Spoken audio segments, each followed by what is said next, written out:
Buen día, estimados amigos. Continuaremos desarrollando tutoriales respecto del derecho. En ese sentido son simples tutoriales. O sea, no pretendemos desarrollar un libro.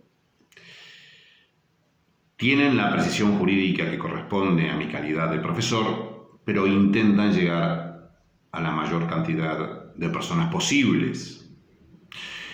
Por eso hablaremos llanamente, como es costumbre en estos videos. Usted se habrá preguntado cómo una persona jurídica puede manifestar su voluntad.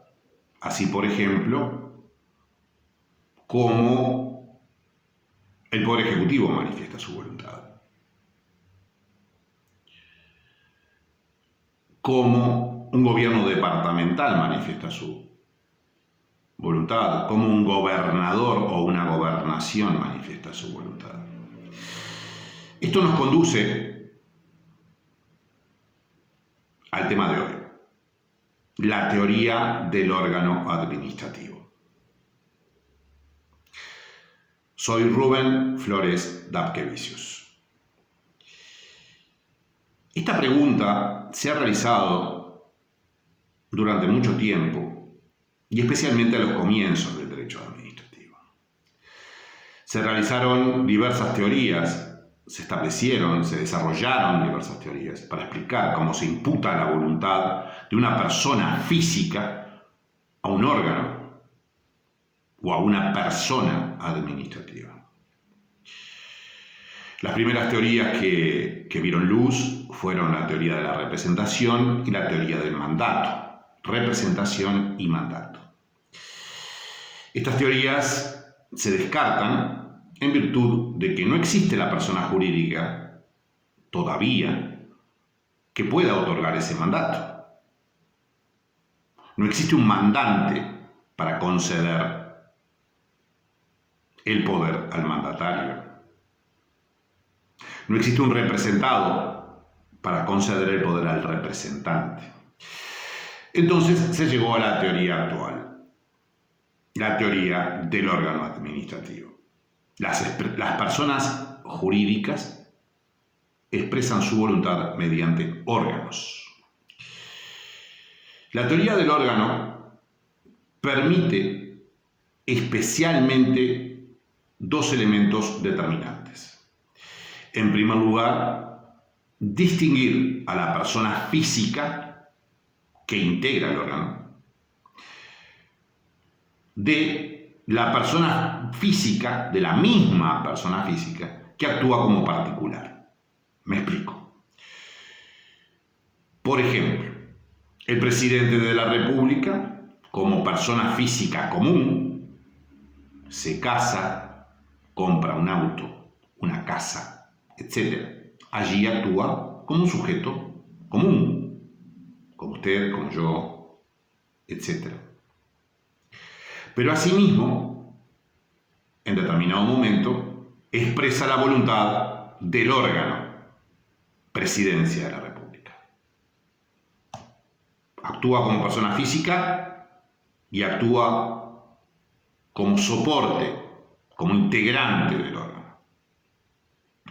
Y el otro elemento fundamental de la teoría del órgano es que mientras el órgano permanece, la persona física puede cambiar y cambia, especialmente en los regímenes de derecho, Estado de Derecho. De cualquier manera, la vida hace cambiar al soporte del órgano. Me explico. La Presidencia de la República permanecerá. Y el soporte, Presidente de la República, será sustituido según la próxima elección, si no es elegido o no existe reelección. El órgano permanece. El soporte del órgano cambia.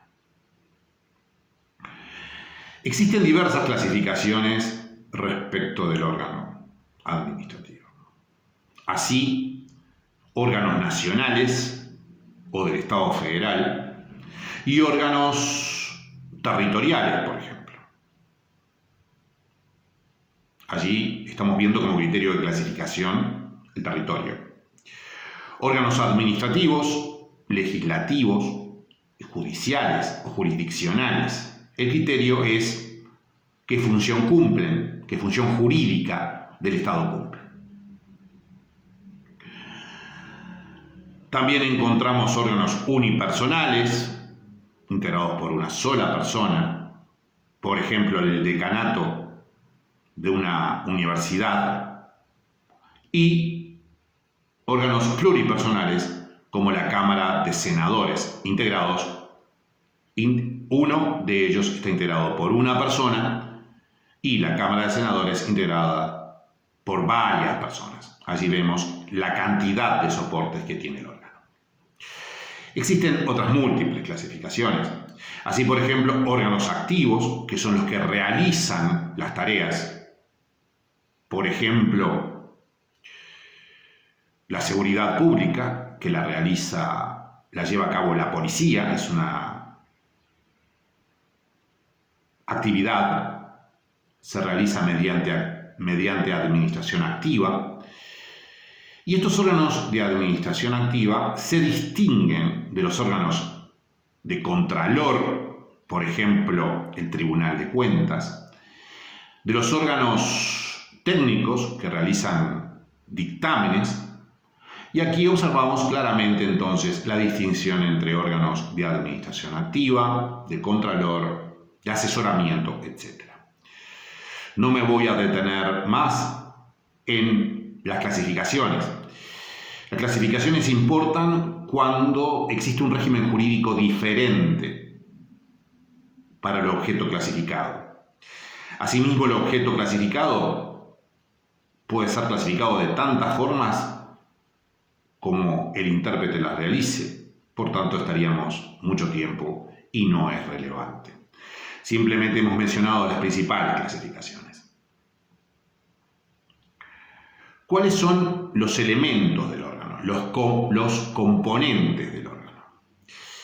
El órgano administrativo se compone de tres órganos fundamentalmente: la competencia, la forma y la voluntad humana.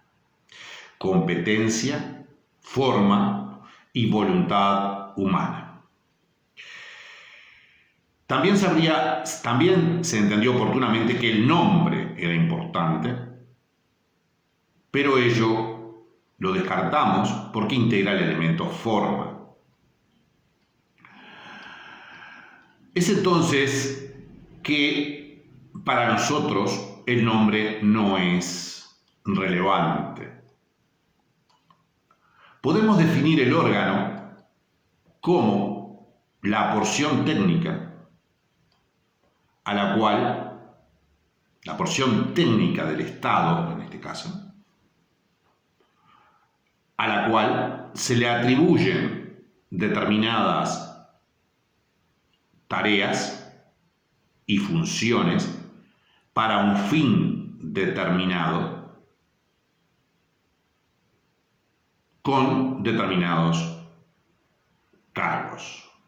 Allí observamos que se trata de una porción técnica, es decir, una parte del Estado, en este caso, a la que se le atribuyen competencias, tareas, por ejemplo, proveer el servicio de energía eléctrica,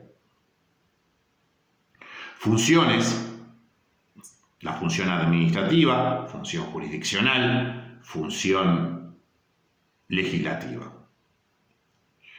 y los correspondientes cargos, es decir, cuántos cargos integra ese órgano.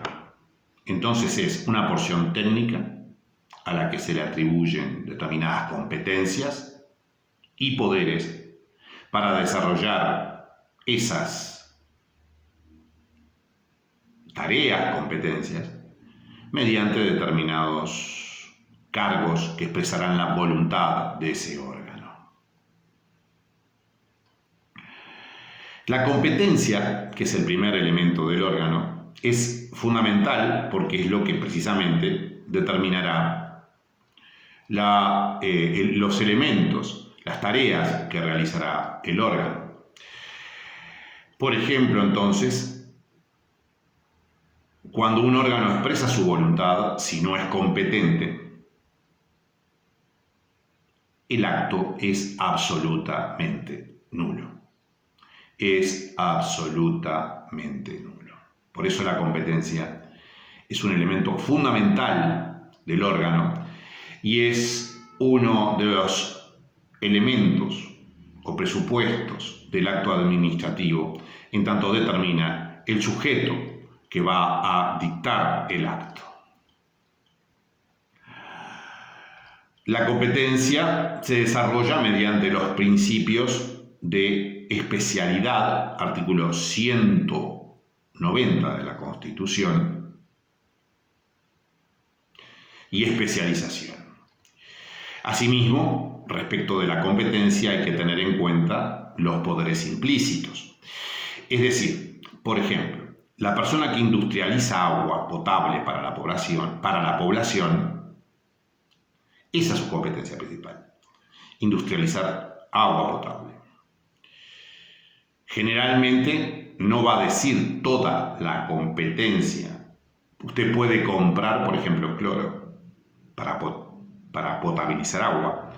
Ello se encuentra comprendido en los poderes implícitos.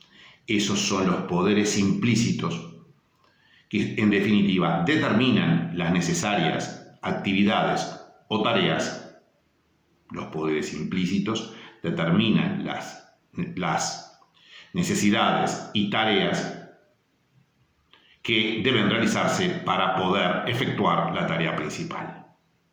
La tarea principal entonces es industrializar y comercializar agua potable. Para ello necesita comprar, por ejemplo, elementos que permitan potabilizar el agua.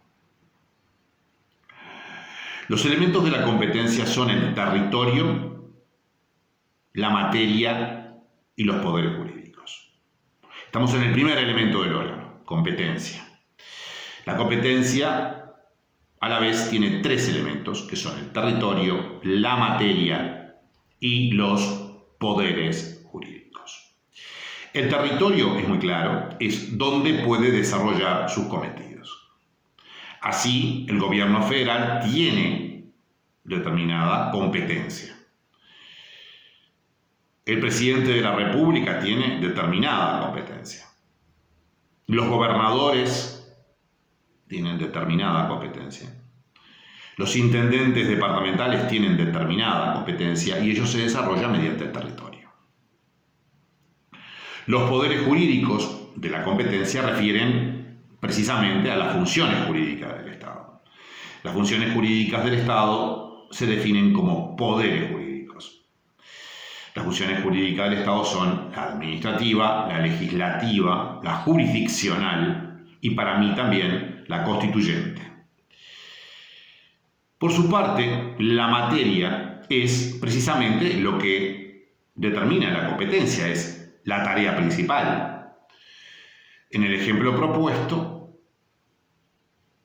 la materia es industrializar agua potable para comercializarla.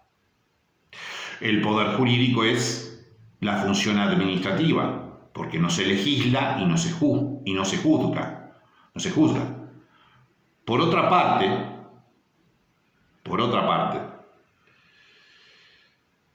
es muy importante tener en cuenta que en este caso, en mi país, la persona pública estatal que desarrolla esta tarea es una persona que la desarrolla en todo el territorio. Por tanto, es una competencia nacional. En resumen, los elementos de la competencia son el territorio, la materia, la tarea principal y los poderes jurídicos concedidos por el derecho objetivo, esto es, por la Constitución o la ley. El otro elemento del órgano, el segundo elemento del órgano que nosotros podemos ver es la forma.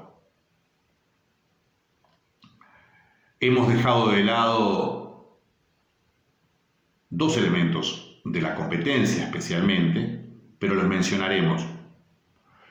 También debe tenerse en cuenta para la competencia el elemento temporal. Por ejemplo, se es competente según el turno, especialmente en materia jurisdiccional.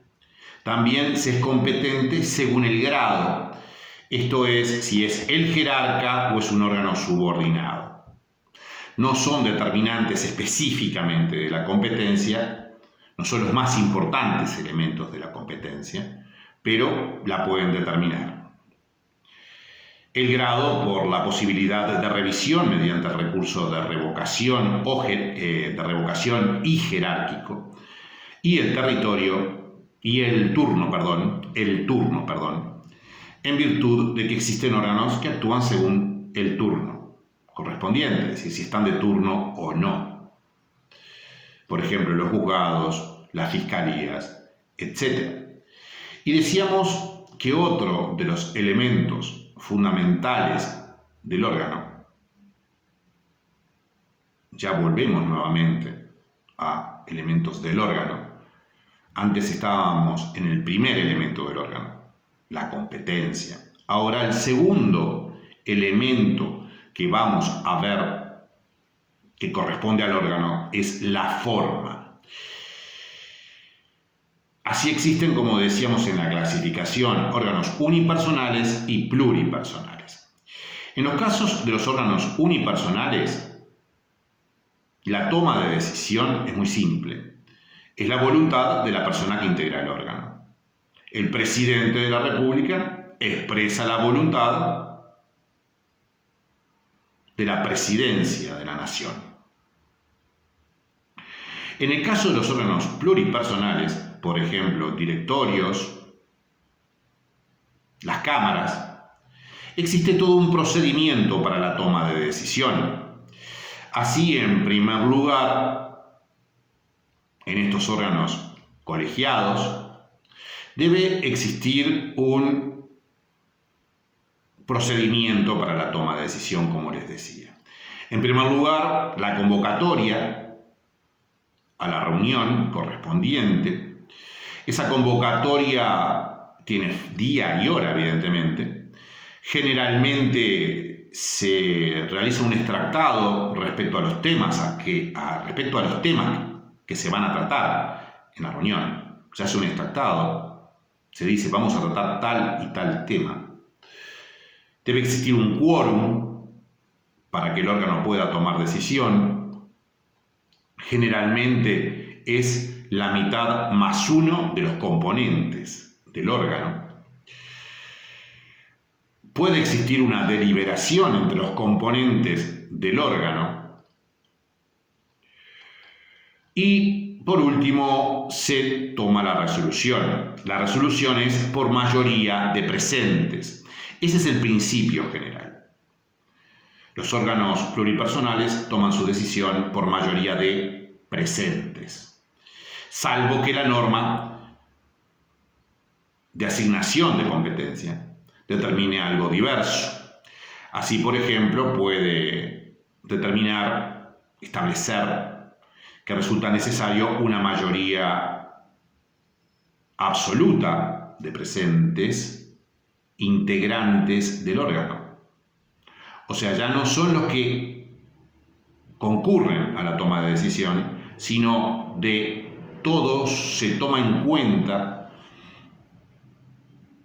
cuántos soportes del órgano integran el órgano. Así, por ejemplo, suponemos que la Cámara de Senadores se integra con 50 cargos. El principio general es que se toma la decisión con la mayoría de presentes. Si hay 30 presentes, la mayoría es 16.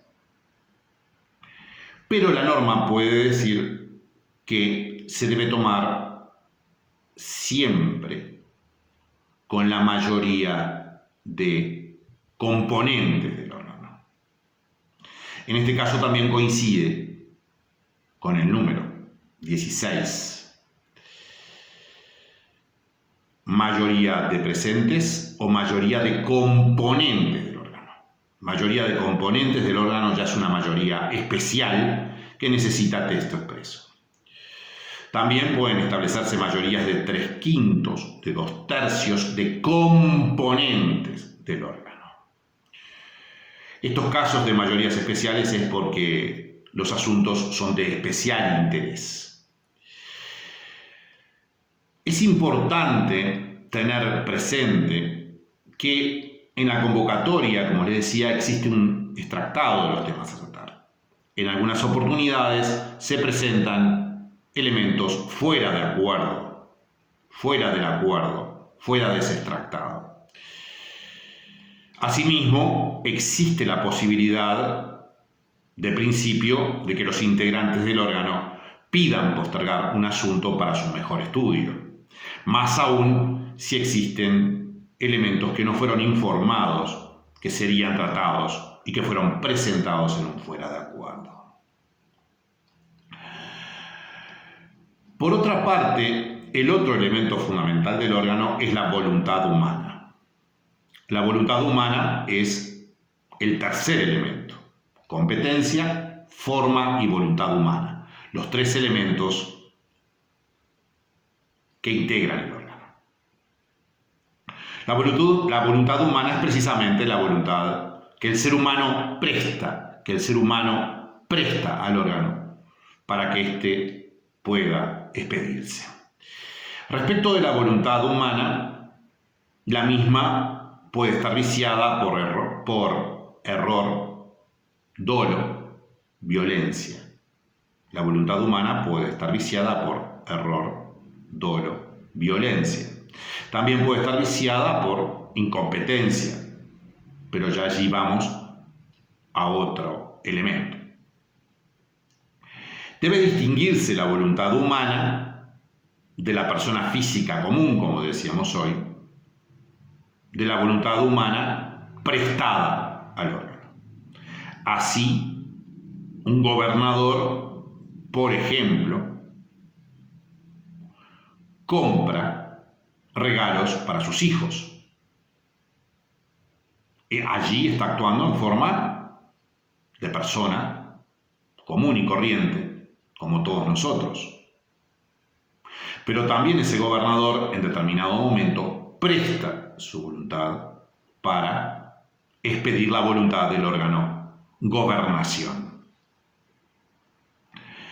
Por tanto, existen diferencias claras entre la voluntad como persona física a la voluntad prestada al órgano para que se pueda expedir.